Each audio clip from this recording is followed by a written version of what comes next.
Hey guys, what's up? It's your girl Emma. Just giving my review on Canticle for Leibowitz, because just giving a summary because I just finished it and I know a couple of you haven't read it, and the test is tomorrow and you want my brain picked for what's it about. Also, I think I have a fever and maybe hallucinating things, so not going to be a great review, but you can ask me questions in the morning once I sleep. Okay, so we start out, the book is in 3 separate parts. It's like big time skips, which is actually pretty cool. But you start out and you follow this this monk guy whose name is Francis, and he's like fasting in the desert because he wants to be a big monk one day. And then this guy comes and, like, tries to offer him food, and he thinks he's, like, the devil. And then, like, he's like, oh, never mind. Francis isn't that smart. He's just kind of a kid. He's kind of cute. But basically, the travel guy, like, moves a rock or something, and he, like, finds this, Francis finds this, like, all these artifacts of, like, Leibowitz, who's the monastery where they stay. And he's, like, not a saint, technically, yet. But he's like, oh, look at all this stuff. And he goes back to the monastery, and he's, like, in confession, and he's telling all these guys, like, the father, this stuff. And he's like, oh, I think I meant, like, Leibowitz, maybe. And there's all this stuff, and I think it's his. And they're like, no, you're wrong. That's, what a silly thing to think. But he's kind of just like, he's like, no, I mean, you could be right, maybe, but I think what I saw was right. And he just, like, keeps, like, he's not, like, gonna take back his story, because he's like, maybe I am right. But they're like, no. And then they keep him, like, an extra 7 years as being, like, a freshman in the monk, because he's not, like, taking back what he said. And then eventually they're like, they were doing a bunch of tests on it, and they're like, oh, you actually are right. Whoops. And he starts copying down, like, a manuscript, and he's making it all fancy and stuff, and then they're like, okay, you can go take this to, like, Rome to show the Pope. He's like, okay, sure. So he takes the original document and the one that I'm trying to film a video. God. Anyway. Takes the document that he made in the original one, and he's taking it to the Pope. But then, like, all these guys, like, crazy, like, mutants, kind of, are on the road, and they, like, stop him, and they, like, take the one that he's been working on for, like, 15 years, because they're like, this could be worth a lot, and they're like, bring us back a lot of money if it's actually worth a lot, and we'll give it back to you. So he goes back to he's going to the Pope, and then the Pope somehow knows that he was robbed and, like, gives him the money to get it back.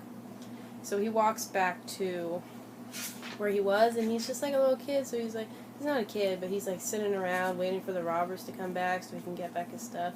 And then there's, like, you hear all these people talking in the background, and then it's like these little monster things, and they're like, eat, eat, eat, and they just want to eat. And then all of a sudden he turns his head around, and, like, Francis is praying, and then an arrow goes through his neck and he's dead. That's crazy. And then they eat his body because they're cannibals. Man, that's crazy. And that's how it ends, the first part. Crazy. And then we get to the second part, and there's, like, a time skip.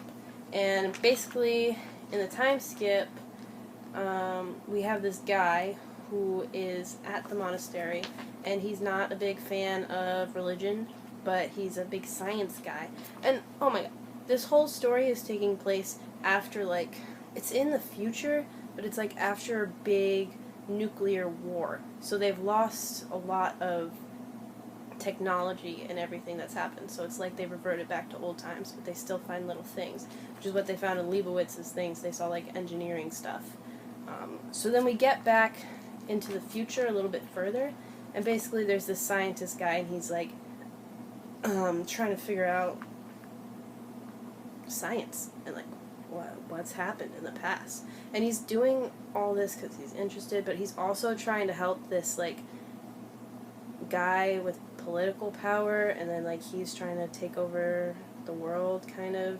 But he's, like, still wants to do good research, so he's actually doing it in the, like, monastery, but he, like, doesn't believe in religion at all. So, like, and then his name is Thonthadeo, I think. What a name. And then there's the monk, Dom Paulo, who's, like, they're always, like, fighting with each other, because they're, like, science, religion, crazy stuff. So yeah, they make, this other guy makes, like, a nice lamp. Not a lamp. Yeah, like a light. Like a lantern light. Like, with electricity. And I think it's people, like, running in circles. Or something like that. I don't know. But there's electricity, and they're like, this is crazy. Science. But then Don Paulo's kind of still like, let's not get too science. Let's stay religion. And then the guy who Thonthadeo is working for, who's trying to take over the world, starts to take over the world. And I think Don Paulo dies before that happens. And then there's another time skip, and we're in the future, and the world that has been taken over by the guy who Thonthadeo is working for, there's, like, a nuclear war. Like, there was lots of weapons that have been made, and, like, radiation levels are rising a lot. And now we got a new character whose name, Google it. I'm not helpful at all.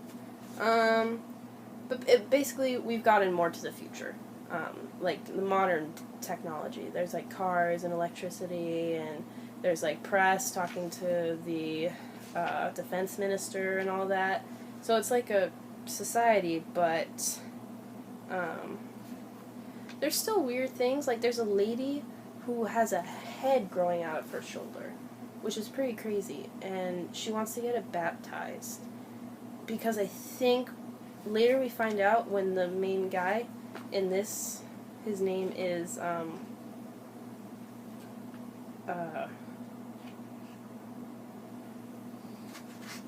think it's Abbot Zerchi or something like that. He's a big religion guy.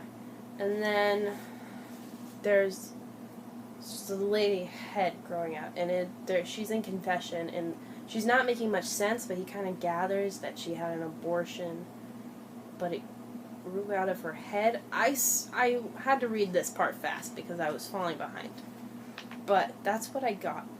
And then there's a lot of radiation, so people are, like, getting poisoned, and they're like burned and all this, and there's this, like, woman and her daughter, and the daughter's, like, really messed up. Like, you can't even tell she's a daughter. And then there's this guy, and they're having assisted suicide now. It's a big thing that's happening because so many people are hurt, and this abbot is like, no, that's, like, not good. Like, God doesn't want that. Like, pain, just give your pain to God. Pain is, like, just give it to him. But then this guy is like, listen, people are really in pain. Pain is evil. We should just help them if they're not going to be able to be saved. So the abbot talks to the woman and the daughter the mother's like, okay, we should get assisted suicide. And the guy's like, no, you need to rethink this. And then he drives them into town because the abbot, like, shuts down the assisted suicide place at his abbey because he doesn't believe in it. So they have to go into town, and he's, like, driving them into town. And then he kind of changes their mind, but then something happens and he gets in a fight in the car because someone thinks he's, like, attempting kidnapping. Yeah, and then the mother and daughter, I think, go and commit assisted suicide. It doesn't really tell us, they just disappear. And the guy goes back to his monastery because he needs to, like, get some court stuff done because he punched this police officer, or doctor. He punched a doctor, and then, oh god, the lady with the two heads comes back again, and he gives confession, and that's where he thinks that she had an abortion. This is a really long video. I've been talking for a really long time. My bad. And I'm not even doing a good job. It's fine. Okay. So, basically, he's giving confession, and then all of a sudden, there's, like, another nuclear bomb that goes off. And he's, like, crushed. And then, there's, I think, the head of the lady, the extra head growing out of her shoulder, that wasn't really doing anything. People said, he was like, oh, I think I saw it smile once, but then they were like, no, that's weird, and he's like, oh, maybe I did. I think the head comes alive and gives, like, a final communion to the abbot. And then, in this world, there's, like, space exploration, basically. So, like, there's a monk, like, all the people, they were gathering a team, and as, like, the bomb is going off, basically it ends with, like, these people being launched off into space. So, like, the world is kind of over. Like, nothing's left. Except for the shark at the end, because, like, all these, the last line is, like how everything's gone, and, like, there's dead shrimp and fish, and then it's, like, the shark swam out of his deepest waters, and he was very hungry that season. So there's a shark alive, so it's kind of like, back to, like, before humans were there, but maybe they can start again. But then there's also humans in space, but it kind of just ends with this one monk whose name is,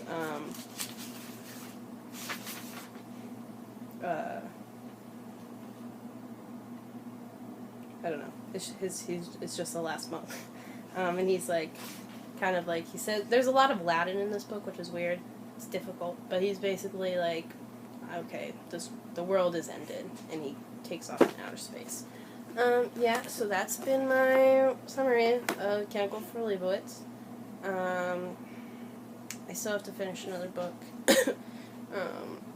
Way better than the other one, whatever it is, Chronicle of Death Foretold. I should review that.